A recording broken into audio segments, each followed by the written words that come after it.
Very good morning, dear students. Standard 7, Subject Science.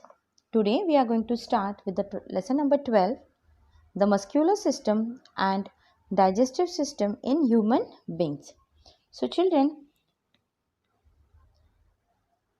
first of all let us study what is organ system. Children, the group of organs performing similar functions together in our body is called an organ system. So in the previous standards, you have studied some of the organ systems such as respiratory system, digestive system, and as well as skeletal system. Correct? So what are these systems? There are certain organs which perform the similar functions together creates one organ system. For example, skeletal system. All the bones which are there in our body collectively gives a shape and support to our body and protects the internal organ. All those bones forms skeletal system. Similarly, all the organs which perform the functions of digestion from mouth to the various glands, stomach, intestines, all creates a digestive system. So in this lesson, we are going to study some of the organ systems. So which are the various organ systems in our body? Circulatory system, nervous system, respiratory system, digestive system, skeletal system, muscular system. So today we are going to study muscular system and a digestive system. Children, do you know how our bones in our body join to each other? Children, there are various bones in our body. Do you know how many bones are there in our body? There are 206 bones in human body. So all those bones are joined with each other, one thing that is called as ligament. So bones are joined to each other by ligaments. And what is mean by organ system? The group of organs performing similar functions together in a body is called an organ system. So today we are going to start with first muscular system.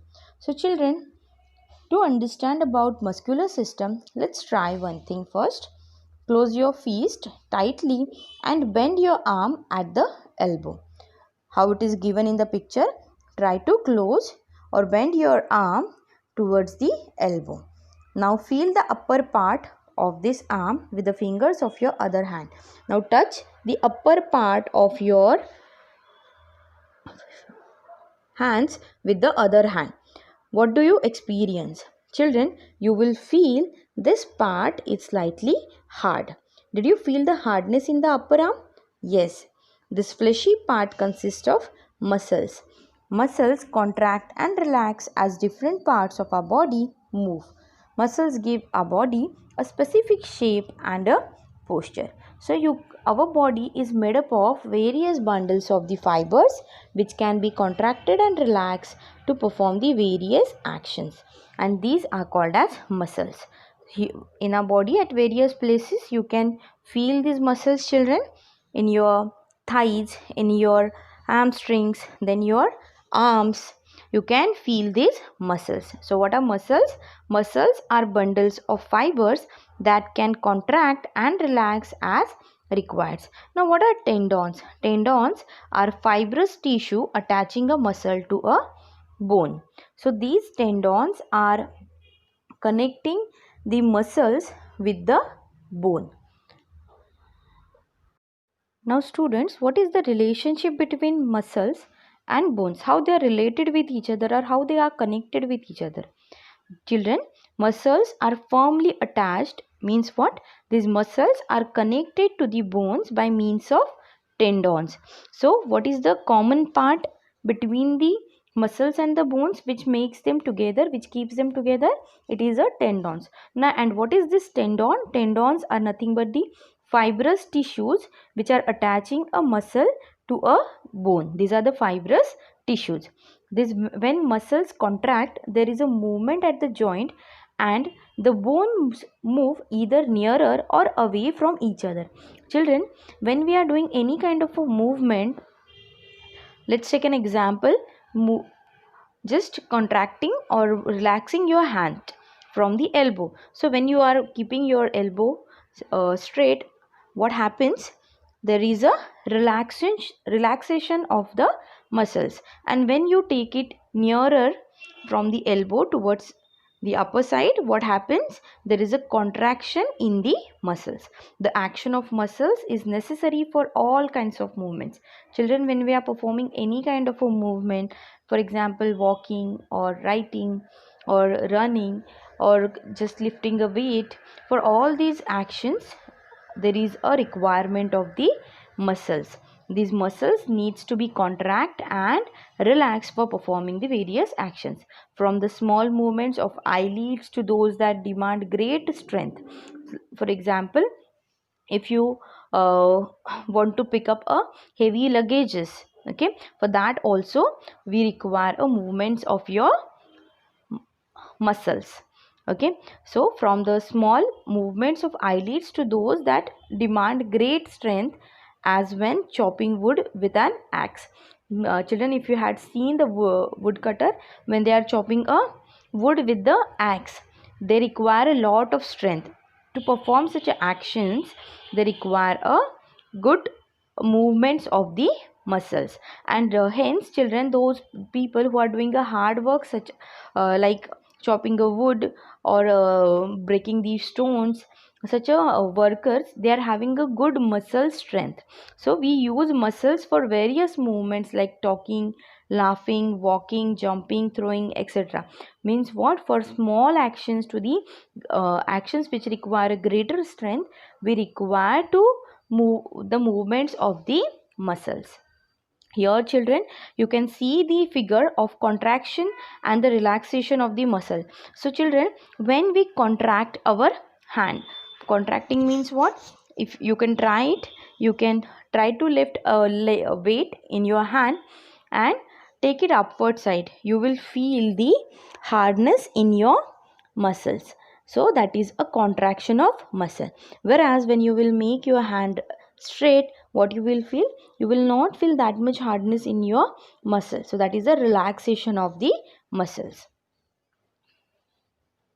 So students, what we have studied till now, that muscles are firmly attached to the bones by means of tendons, and due to contraction of muscles there is a movement at the joint. Okay, due to the contractions of the muscles we can do the movements at the joints. This induces movements in the bones. They move either nearer or away from each other. So these joints can move away or near to each other with the help of the contraction of the muscles. All kinds of movements are because of action of muscles. Various movements like talking, laughing, walking, jumping, throwing, movements of eyelids, up to the movements which require a great strength are possible due to the contraction and relaxation of the muscles. Muscles are present in all the parts of our body. As the body growth takes place, the muscles also grow. Children, these muscles are present everywhere in our body, and as we grow, these muscles are also growing. About 600 muscles are present in a human body. They contribute almost 40% of the body weight. About 30% muscles are present in the human face. They help in showing the expression. Sorry, not 30%, it is 30 muscles. So children, as I told, there are more than 600 muscles in the human body, and muscles contribute almost 40% of the weight of healthy adult human being. And our eyes, mouth and nose are encircled by small muscles. Expressions like happiness, sadness, fear are expressed by the movements of these muscles of the face, and hence there are near about 30 muscles in our human face.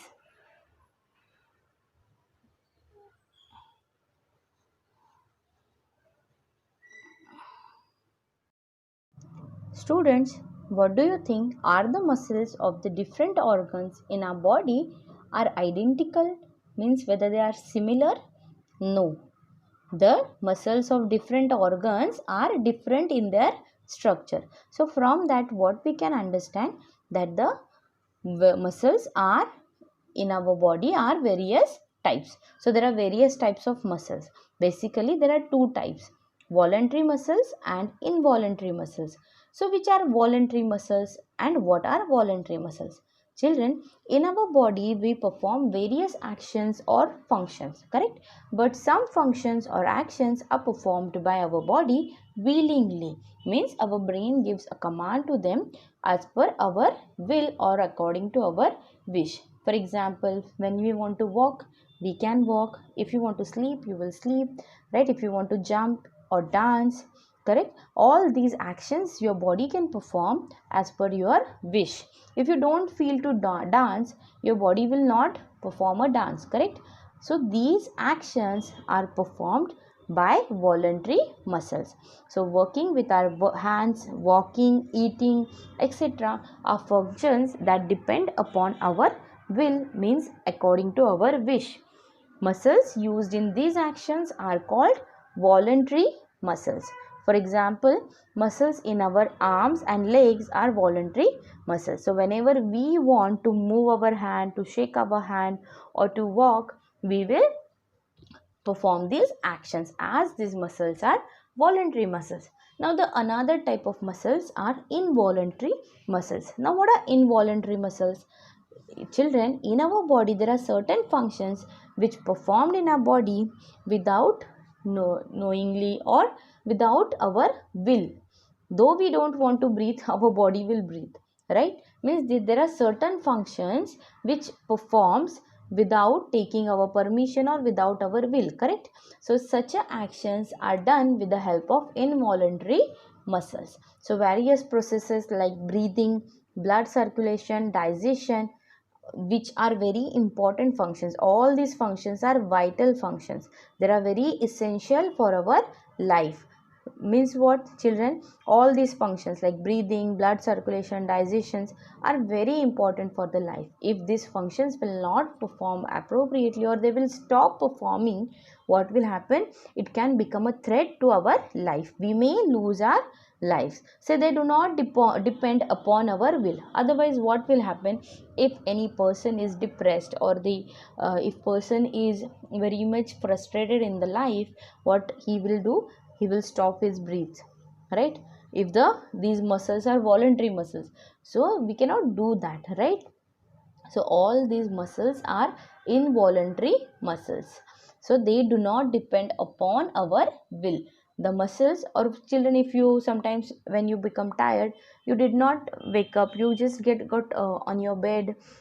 Suppose these functions which are very important, if these muscles are voluntary muscles, what will happen? If you are very lazy and you feel like you don't want to perform the functions of the digestion, what will happen? Your these muscles will not work and ultimately it is going to affect on your health. So all these important functions of your body done by the involuntary muscles which do not depend upon your will or anyone's will. The muscles of organs which carry out these involuntary functions are called involuntary muscles. Functions of organs like the stomach, intestine, heart are carried out in their own fixed manner by involuntary muscles. Even flipping our eyelids. Children, unknowingly we flip our eyelids continuously, right? So this is our also a action performed by the involuntary muscles. There are involuntary muscles present near your eyes which helps to for the movements of your eyelids.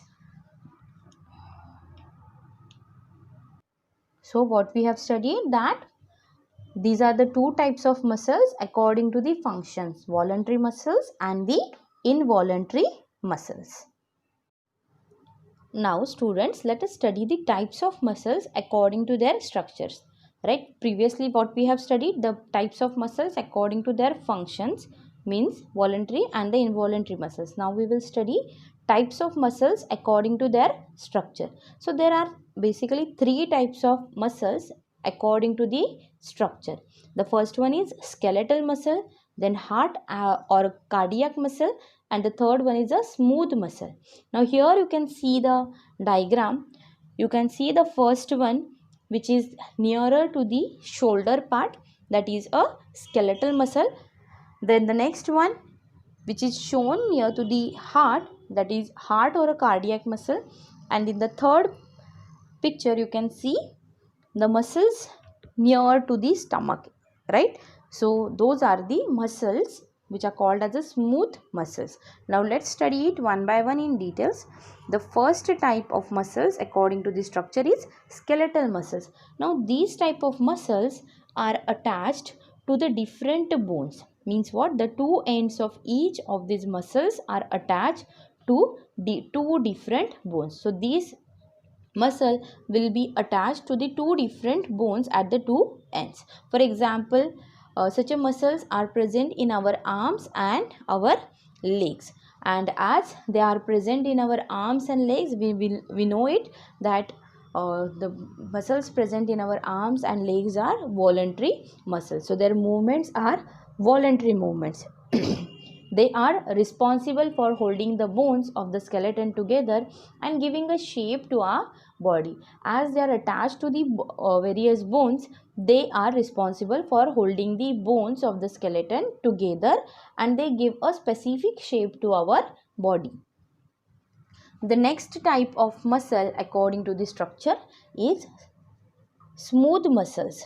The smooth muscles are present in the internal organs or other than the heart, except from the heart or in the other internal organs such as stomach, intestine, blood vessels, uterus, urethra. Or in all these internal organs, smooth muscles are present. So their movements are involuntary and slow. How is the movement of these muscles? They are very slow and it is involuntary. So it does not depend upon the person's will. It is involuntary muscle. So various vital functions of our body, of which we remain quite unaware, are carried out by this special muscle. So there are various functions in our body, like digestion or blood circulation or controlling your urination. Okay, all these important functions of our body are controlled or carried out with the help of these smooth muscles, which we actually don't know. The next and very important type of muscle is heart or a cardiac muscles. These muscles are specifically present in our heart. These muscles bring about the contraction and relaxation of the heart. Children, we all know that every time when our heart pumps, it contracts and relax, right? Means the beating of your heart. So if every time you can feel the beating of your heart, so that in that every moment your cardiac muscles or heart muscles are working. So their movement is involuntary. We all know that these are the involuntary movements which are not dependent upon the person's will. So cardiac muscles cause our heart to relax and contract continuously at a rate of about 70 times per minute. Children, you might have seen or experienced that when you are not feeling well, when you are visiting to the doctor checks your heartbeats, right? So what they are checking, whether your heart beats for 70 times per minute or not. If your heartbeats are lower or greater, means your body may have certain problems. Okay, so these are the three types of muscles according to the structure: skeletal muscles, heart and cardiac muscles, and the smooth muscles. Skeletal muscles are also are voluntary muscles, and they are in our arms and legs. They gives a shape to our body. Then heart or the cardiac muscles are very important and involuntary muscles. They work in our heart for the contraction and relaxation. And the last one is the smooth muscles, which are present in our other internal organs except heart, like your stomach, intestine, blood vessels, uterus, urethra. All these internal organs, they are present. These are also involuntary muscles, and they perform various important functions in our body.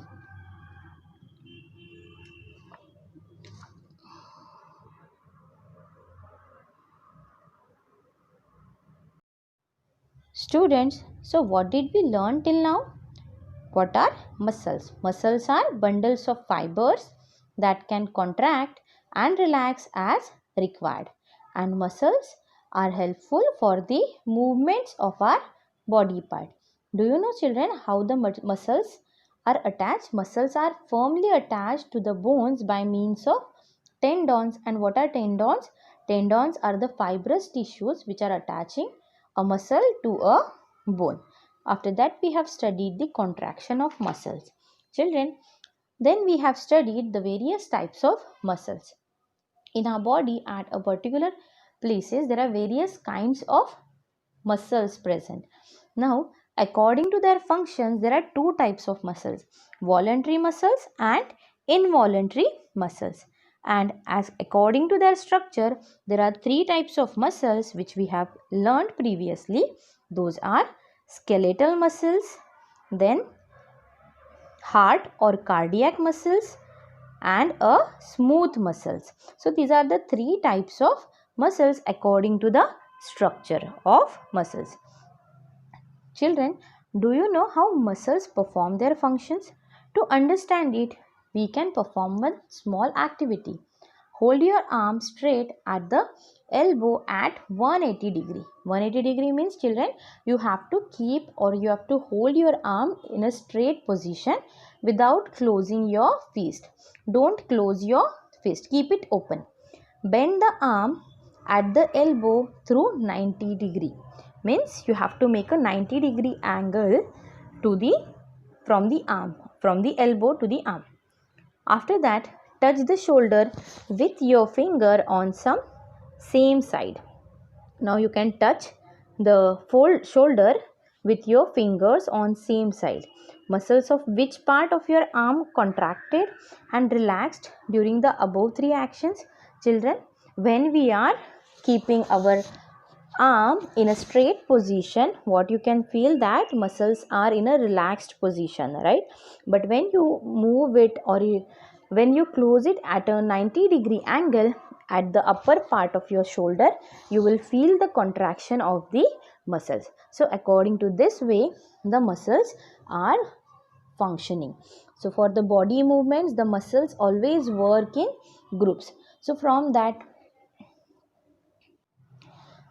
this activity, what we can understand, these muscles in our body are always working in a group.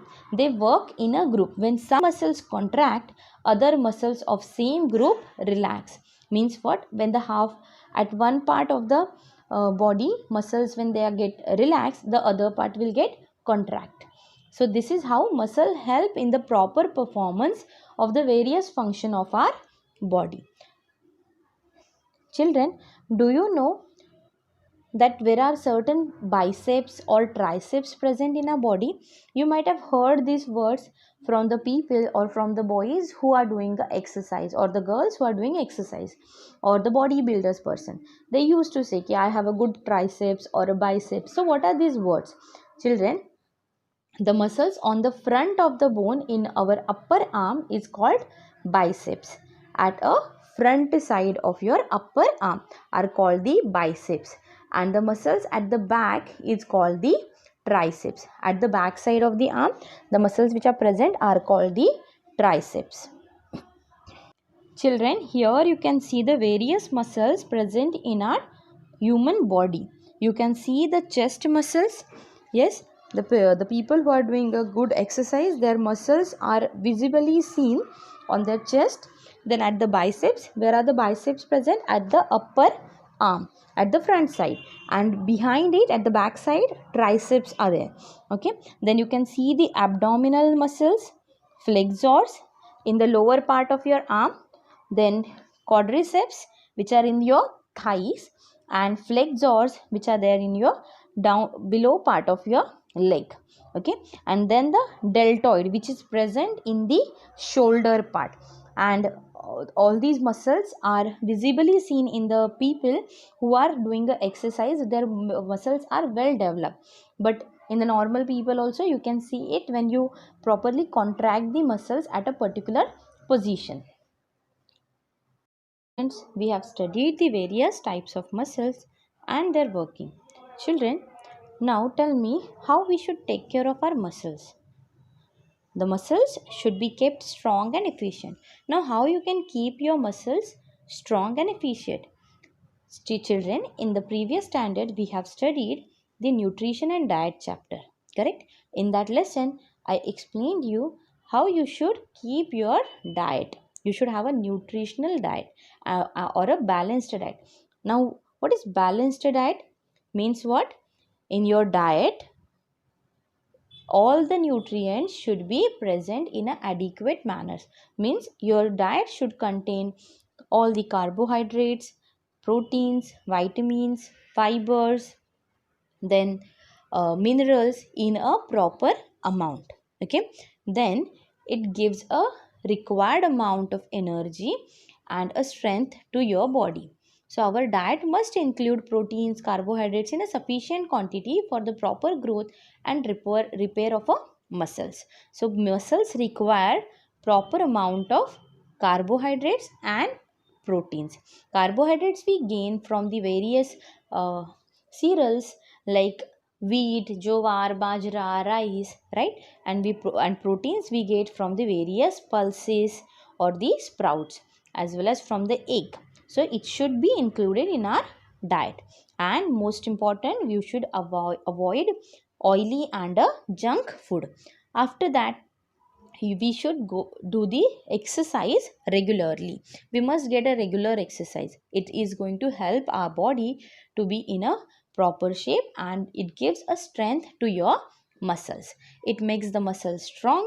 We must sit with a straight back and not with the back hunched or bent.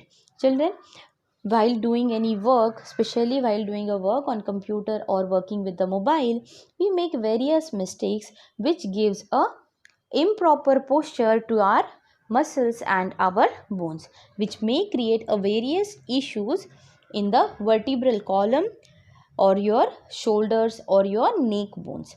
Correct? So what we should do to avoid all those things? We should sit in a proper position. Your posture should be in a proper way so that it will not damage your muscles or your bones. Muscles in the shoulder and back begin to hurt when you are not sitting in a proper posture.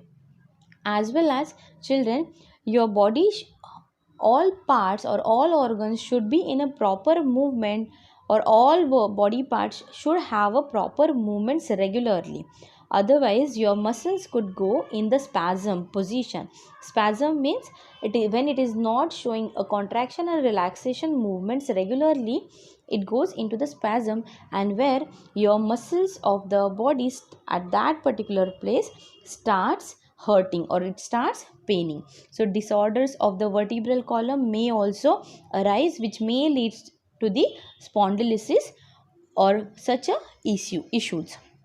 So during exercise also, movements of the heart muscles become more rapid.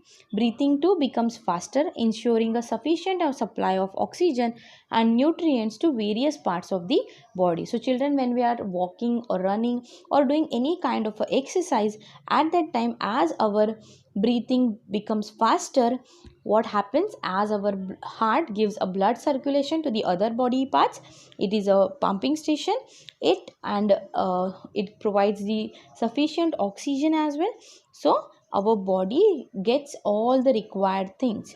All the various body parts gets a required oxygen, and even the blood circulation happens in a proper position.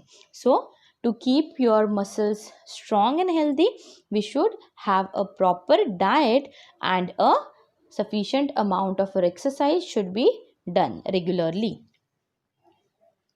Students, we are giving some names to the when we are doing any proper study. Like for example, when any person does a study of architectures, it is called as a archaeology. So similarly, the study of muscles is called as a myology. And contraction is the basic property of muscles. The largest muscles of our body is in the thigh. If you remember, we have studied the largest bone is also present in our thigh. Similarly, the largest and the strongest muscle is also present in our thigh.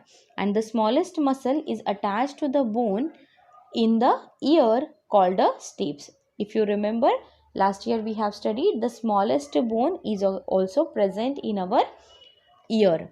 So same way the smallest muscle is also attached to the ear called the stapes. Students, what happens to the food we eat inside our body? Do you know? I think you have studied in the 5th standard regarding digestion.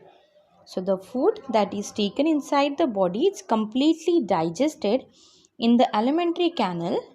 The nutrients obtained through the digestion are absorbed in the blood. So what happens, whatever food we eat, it gets digested in the alimentary canal of our body, and then all the nutrients are absorbed in the blood, and the waste food material which is undigested is thrown out of our body, which is called as a excretion process. Children, does this food mix as it is with the blood? No. The food, how we eat or how we consumed in our body, it does not mix directly into the blood. So it is absorbed only after it is converted into completely soluble nutrients. So this food need to be converted in such a form which can be get soluble nutrients that can be taken in the blood. So it is not directly absorbed in the blood as it is. It is first of all converted in such a form where it can be get absorbed only in the form of soluble nutrients. So now let us study what is this digestion. So children, when we eat the food, what happens? The food is get converted into such a format which can be soluble into the blood. So this process is called as a digestion. So what is digestion? Conversion of food into a soluble form and its absorption into the blood is called digestion. Not only the conversion of food into the soluble form, but after that all the nutrients are get absorbed into the blood. This complete process is called the digestion. Now to perform this process, various organs are working together. Now which organs are working? The digestive system, it consists of alimentary canal and digestive glands. These are the two parts which are working for the digestion of the food. Now in the alimentary canal, there are various organs of our body. The total length of alimentary canal is about 9 meters and its main parts are mouth, pharynx, esophagus, stomach, small intestine, large intestine, rectum and anus. These are the main important organs in our alimentary canal which does the work of digestion. Then the salivary glands, liver, pancreas are the digestive glands connected to the alimentary canal.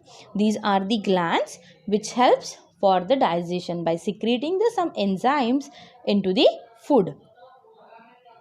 Students, as I said, there are various organs working for the function of a digestion of food, which includes mouth, pharynx, esophagus, stomach, small intestine, large intestine, rectum, anus, various salivary glands, liver and pancreas. So all these different organs of the digestive system systematically perform the function of digestion.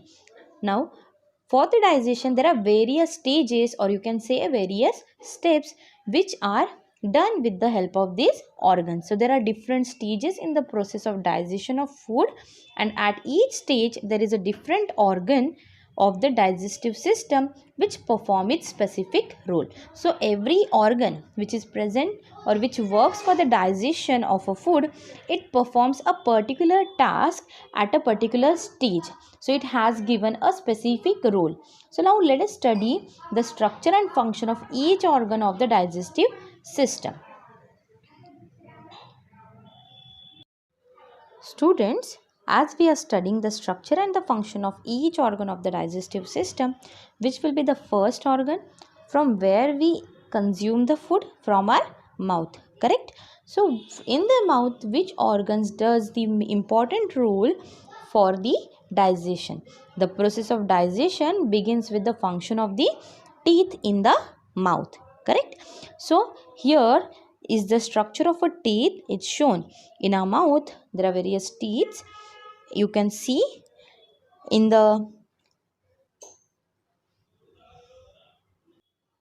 mouth there are four types of teeth present, namely incisors, canines, premolars and molars. Each type of tooth has a specific function.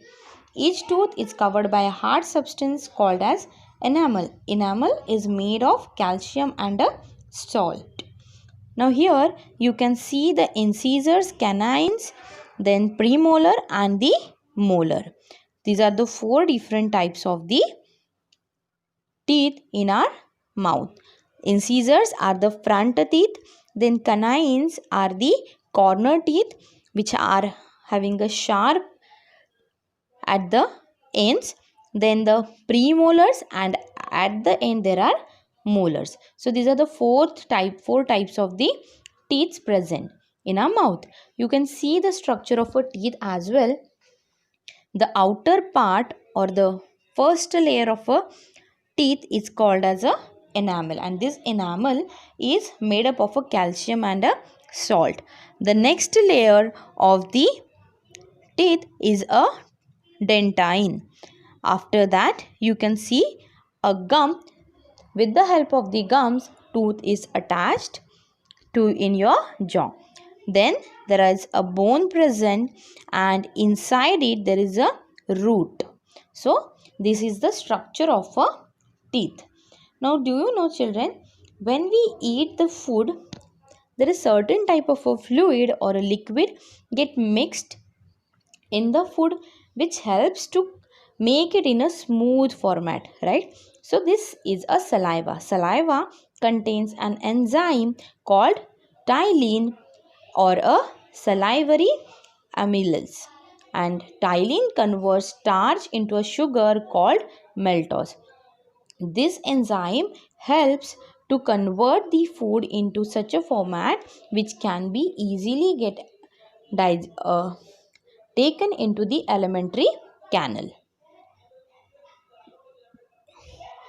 Now, which new words we have studied here? As I said, saliva contains an enzyme called ptyalin or a salivary amylase. Now, what is this enzymes? Enzymes are the substances secreted in the body of an organism which bring about the specific chemical reactions. So, what are these enzymes? Enzymes are nothing but the catalyst or which helps for the certain specific chemical reactions. They act as a catalyst. Catalyst means the substance which help for any process or which speed up any process. So digestive enzymes of the digestive system bring about changes in the food materials. So how they made a changes in the food material? When we chew with the help of a teeth, when we chew the food materials, when these enzymes get mixed into the food, it makes that food in a smooth paste. Metabolic processes are impossible without the enzymes, and enzymes are specific type of proteins. These are most active at normal body temperature.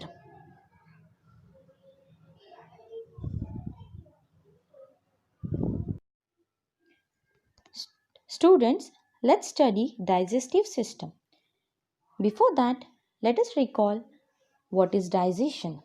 Digestion is the process of conversion of food into a soluble form and its absorption in the blood. This process is called as a digestion. Now, the digestive system is consists of the alimentary canal and the digestive glands. When human beings take food through mouth and digest it in a specific organs, the undigested food is thrown out of the body through the rectum and the anus. This entire process is called as a digestion. Now, students, here are the various organs shown in the human body which performs the function of a digestion. As I told, the digestive system is consist of an alimentary canal. The alimentary canal is made up of various parts such as mouth, pharynx, esophagus, stomach, small intestine, large intestine, rectum, and the anus. The second part of digestive system is the digestive glands. So the salivary glands, liver, and pancreas are the digestive glands which are connected to the alimentary canal, which plays a vital role in the digestion of a food. Now students, let us study all the functions of all these organs in the process of digestion one by one. First of all, from where the process of digestion starts? Students, when the human beings or we take food in our body. So from which organ we takes the food? We takes the food from the mouth. So the digestion of food begins in the mouth. When we take food in our body or in our mouth, it is in a raw format. It is in a hard format, correct? So food is chewed with the help of a teeth into a very small pieces, which can be helpful for the process of digestion. After this food is softened with the help of a salivary glands. Now, salivary glands secretes the saliva. Now, what is the saliva? Saliva is produced in the salivary glands in the mouth cavity, which is located in the front of ears near the pharynx. Pharynx is also called as a throat. So, this salivary gland is located near the throat and below the tongue. It is carried to the mouth via ducts. It is mixed with the food during the process of chewing. So as this saliva gets mixed with the chewed food, it helps to make it soft, which is easy to pass in the alimentary canal, or we can say in the digestive tract. After this, the food passes through the pharynx or the throat. The esophagus and the trachea open into the pharynx. The esophagus. Now what is esophagus? Esophagus, it is a tube leading to the from the pharynx to the stomach. So the food is going to pass from this esophagus tube, and this pushes the food towards the stomach. So the food which is chewed into the mouth, it is passes from pharynx into the tube, which is called as a esophagus.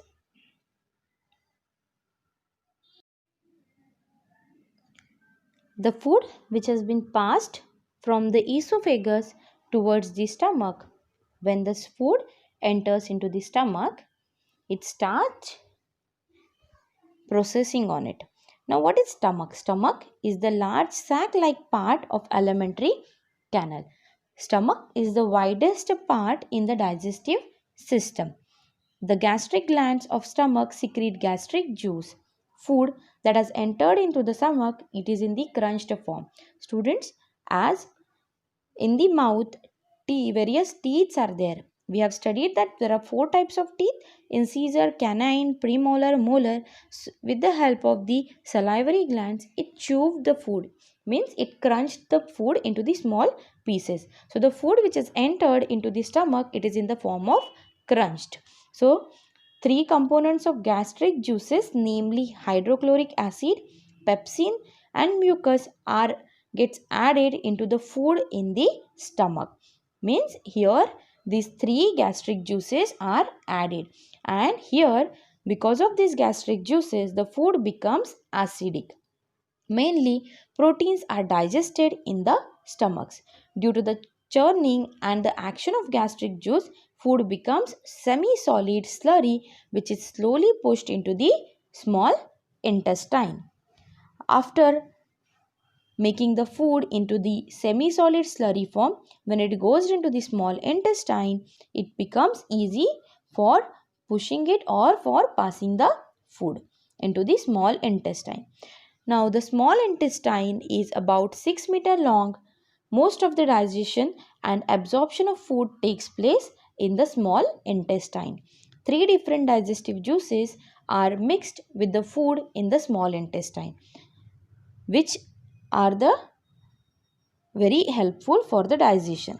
Absorption into the blood of nutrients obtained by the digestion of food also occurs in the small intestine. So here in the small intestine, all the nutrients which are required for our body are gets absorbed into the blood in small intestine, and after this the undigested material is passed to the large intestine from the small intestine. But before that, there are two glands which plays a vital role in the digestion of the food. The first one is liver and next is the pancreas. The liver is the largest gland in the body. It has a rich supply of blood. Its main function is storage of glucose. The gallbladder is situated below the liver. It stores the bile, the digestive juice secreted by the liver. When the bile is carried into the small intestine, it mixes with the small intestine. It mixes with the food there and helps in the digestion of fats. Bile contains the bile salts. Children, the bile break down the fat and convert into the glucose. The next gland is a pancreas. The pancreas secretes the pancreatic juice that contains the various enzymes, and thus the food becomes in such a format where it gets digested thoroughly in the small intestine, and the absorption of all the nutrients into the blood takes place in the small intestine with the help of these juices which are secreted in the from the liver and the pancreas. So students, as we have discussed that most of the digestion and absorption of food takes place into the small intestine. From the small intestine, the food which is given or passes to the large intestine is undigested food. So undigested food enters into the large intestine. Now what is the large intestine? Large intestine is about 1.5 meter long. Now in this large intestine, only water which is remain inside that food is absorbed here. A small part called appendix is attached to the first part of the large intestine. As I said, undigested remains of the food digested in the small intestine enter the large intestine, and undigested material is thrown out of the body through the rectum and the anus. So thus the process of the digestion completes at the end of the anus. So students, what we have studied, the digestion process starts from the mouth. So from mouth, the food in the mouth, the food gets chewed with the help of teeth and the tongue. Students, do you know the role of a tongue? Tongue helps to understand or feels the taste of the food. It has a taste buds, various taste buds on the tongue, which helps to recognize the taste of the food. So from there, the food is carried through the esophagus to the stomach, and here the salivary glands secretes the saliva which is entered into the food and helps to make the food in a softened format, which makes it easy to pass the food through the esophagus to the stomach. In the stomach, what happens? Most of the juices gets added into the gastric juices called as hydrochloric acid, pepsin and mucus are added into the food, and it makes the food acidic. After that, this food is pushed into the small intestine where most of the digestion takes place and the absorption of the all nutrients happens in the small intestine. After that, it is in the small intestine, liver and the pancreas secreted the various juices or enzymes which helps for the process of digestion, and then it is given to the remaining food or the undigested food is given to the large intestine where the absorption of the water from the food takes place, and after that it is passed through the rectum and the anus out of our body, which is called as a excretion. So thus the process of the digestion completes, means the conversion of food into the soluble form and its absorption into the blood happens, and the undigested material or the remains of the food is thrown out of our body.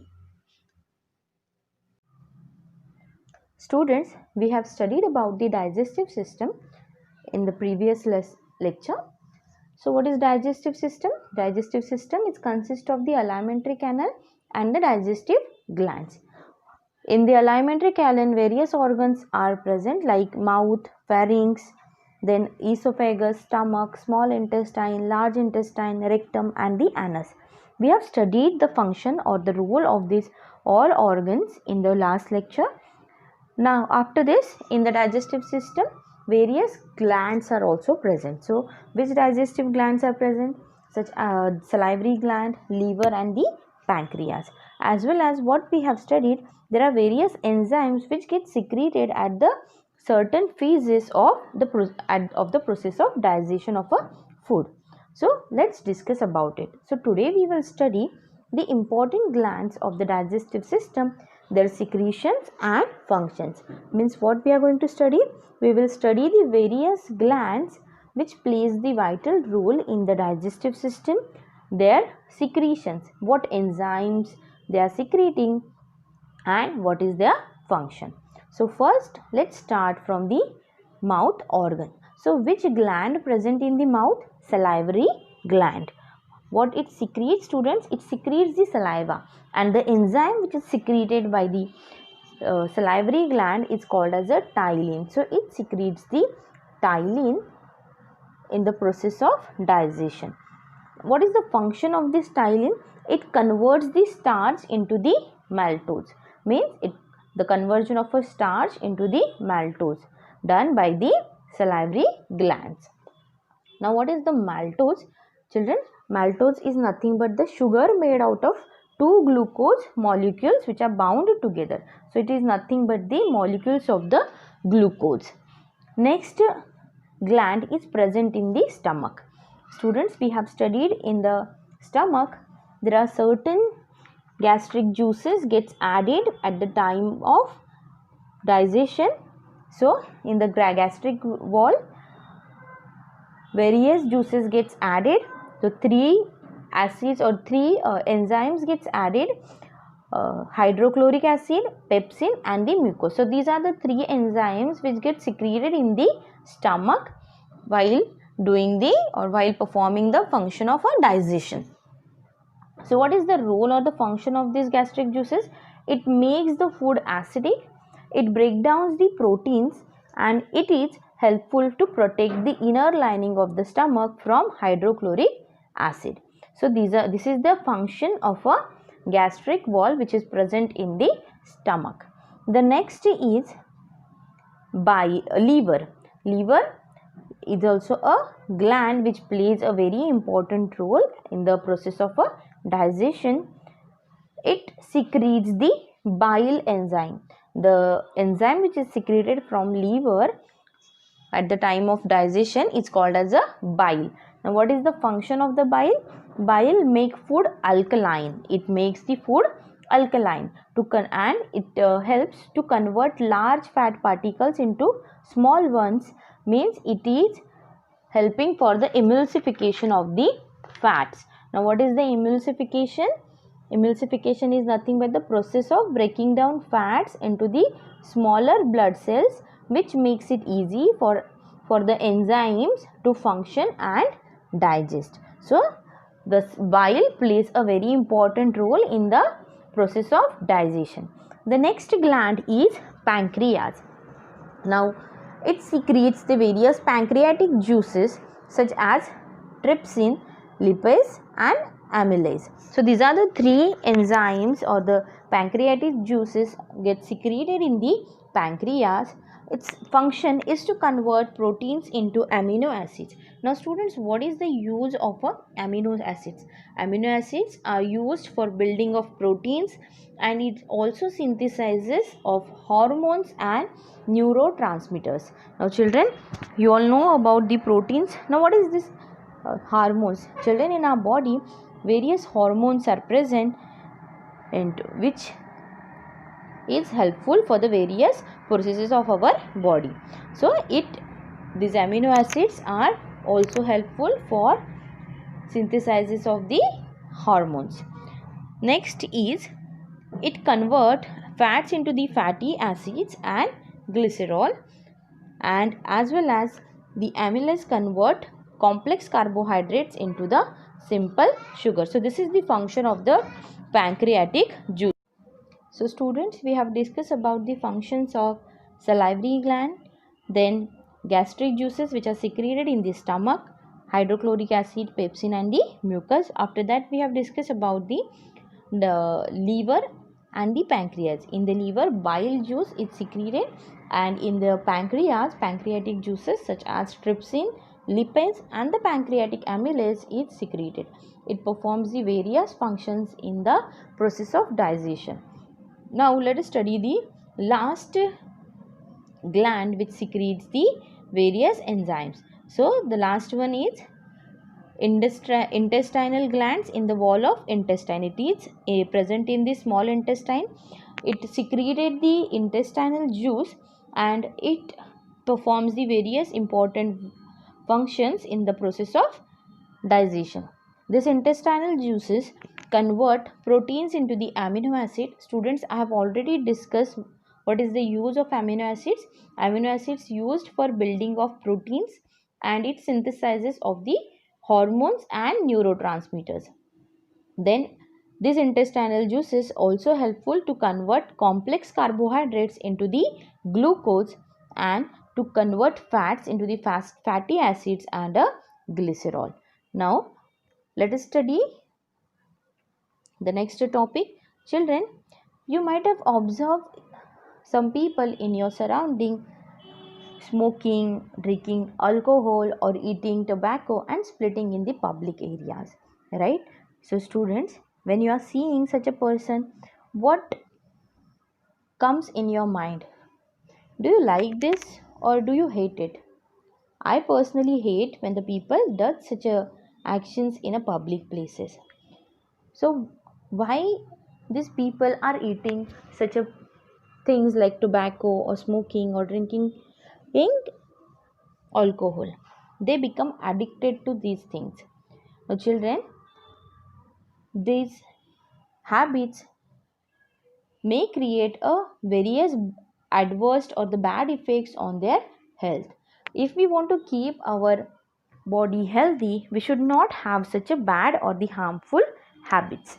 So physical health is extremely important in personality development. If you want your personality to be good, children, we need to have a good habits. So such a habits may create any bad effect or bad issue to your health as well as to your personality. uh, Children, we have studied that various organs performs a very important functions in your body, which keeps our body in a good health, right? So what will happen if your certain organs will not perform their function well? Obviously it will lead to certain diseases or some dysfunctions in your body. So whenever the person eats tobacco or smokes or drinks alcohol, it started affecting the various organs of our body. So let's study the various effects of tobacco, alcohol, smoking on the digestive system. Children, there are various bad or the adverse effects of eating tobacco, alcohol or the smoking. Children, if you might have seen, if you are going to watch a movie or at the beginning of a movie, you might have seen there are certain advertisements are going which shows the effects or the adverse effects on person's body of having tobacco or smoking. They shows how the cancer spreads in the person's body and how it is affecting to the person's body. You might have seen they have shown the person is eating tobacco and they suffered from cancer, and at the end they have to cut their jaw or the certain part of the mouth. So such a things may happen to the person if they will not control to the, or they will not stop eating or having such a bad things. So if we consume any tobacco products, the mouth, pharynx, alimentary canal and the other organs of the digestive system cannot function properly. So when the person starts eating tobacco, or when they start drinking alcohol, or they start smoking, obviously it passes to the through our digestive system, right? And when it passes through our digestive system, it starts affecting to the various organs which are in our digestive system, such as mouth, pharynx, alimentary canal, liver, pancreas. Okay, and it causes problems like vomiting, nausea. We may feel unconscious also, and even we start getting the headache. Besides, tobacco particles stick to the teeth. Now, what happens when the person eats tobacco regularly? Their particles stick to the teeth, gums, and the skin of the mouth cavity, and slowly it causes injury to those parts, resulting in their dysfunction. So, because of those particles, what happens? Slowly, gradually, those parts of the person started dysfunctioning. When it will not function properly, obviously, it is going to create certain problems to our health. So this causes swelling of the gums and the pain when moving the jaws. The pharynx and the intestine become inflamed, and the condition further progress into cancer, leading to death. So in the various parts of our body, it may create the cancer. As I said in the beginning, you might have seen that before the movie they are showing the mouth cancer. Because of the tobacco it happens. Most of the times the person needs to cut down the part of the jaw or the mouth if they will not stop these habits of eating tobacco or smoking. And as well as smoking uh, affects the lungs of the person. Children, if you had seen the packet of a cigarette, it is clearly written smoking is in dangerous to the health. It may kills you. Smoking kills, it is written clearly. Then also people smoke. Why? Because they get addicted to it. Addiction is nothing but a habit, a continuous habit. And because of that, if they will not smoke or not drink it, what happens? The person starts feeling uneasy. So what we should do, if we know that any person near your surrounding or in your family is suffering from these things, we may help them. So how the person can stop eating these things? We can create a awareness in them. We can show, or we can visit to the doctor. There are various rehabilitation centers for the people who want to get rid of such bad habits. But uh, willpower is must.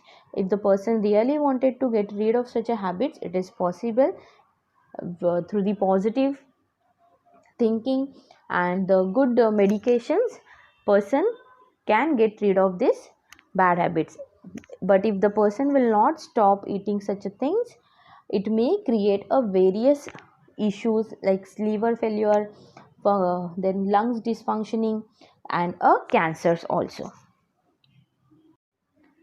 So students, what is our role to be the part of this society? As we are well aware with the side effects or the adverse effects of consuming tobacco, smoking or drinking alcohol, we can create a awareness to the people in your surroundings. If you found any person in your surrounding or in your family, you can try to convince them for stop eating or stop consuming these things. Even we can make a pictures and slogans against the tobacco consumption, smoking, drinking alcohol, etc., and displaying the such a boards in the classroom or even in our neighborhood. We can keeping a watch on whether our one surroundings are tobacco free. Children, if we found any person is spitting in the public place or smoking in the public place, we can make a or launch a complaint against it, as it is illegal, it is not legal, it is not permitted by the government to consume or to smoke or to consume the tobacco in the public places. So we can launch a complaint against such a persons also. Even we ourselves needs to take a oath that we will remain addiction free. We will not start doing any such a bad habits, we will not consume any such a bad things in our life in the future also. As see children, this life is really precious, all our body parts are really precious, its importance is wide in our life.